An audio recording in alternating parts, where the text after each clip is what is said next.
ಆರ್5 ನ್ಯೂಸ್ಗೆ ಸ್ವಾಗತ ಸುಸ್ವಾಗತ.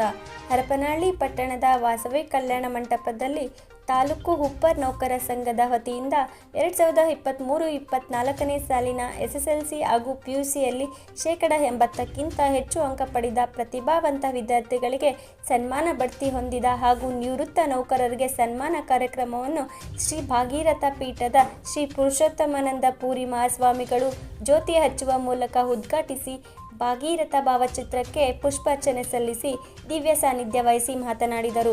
ಈ ಸಂದರ್ಭದಲ್ಲಿ ಹುಪ್ಪರ್ ನೌಕರ ಸಂಘದ ರಾಜ್ಯಾಧ್ಯಕ್ಷರಾದ SN ಚಂದ್ರಪ್ಪ, ಕ್ಷೇತ್ರ ಶಿಕ್ಷಣಾಧಿಕಾರಿಗಳಾದ H ಲೇಪಾಕ್ಷಪ್ಪ, ಪ್ರಧಾನ ಕಾರ್ಯದರ್ಶಿಗಳಾದ ಡಾಕ್ಟರ್ ಉಮೇಶ್ ಬಾಬು, ಬಸವರಾಜ್ ಸಂಗಪ್ಪನವರ, ಹುಪ್ಪರ್ ನೌಕರ ಸಂಘದ ಅಧ್ಯಕ್ಷರಾದ K ಅಂಜಿನಪ್ಪ, ಸಾರಿಗೆ ವ್ಯವಸ್ಥಾಪಕಿ M Manjula, T Thimmappa, P Ganesh, K Thimmappa, S Ramappa, ಶಿಕ್ಷಕರ ಸಂಘದ ಅಧ್ಯಕ್ಷ B ರಾಜಶೇಖರ್, ಪತ್ತಿನ ಸಂಘದ ಅಧ್ಯಕ್ಷ Chandramouli, Savita M Anjinappa, P Summa, Kadajji Manjunath, Subhadramma, Lakshmidevi, Kabbali Geetha, K Shailaja, Girija, Nagaraj U, Huchappa, Banakar Basavaraj, A Ramachandrappa, Prakash U, ಸಮಾಜ ಮುಖಂಡರು ಉಪಸ್ಥಿತರಿದ್ದರು.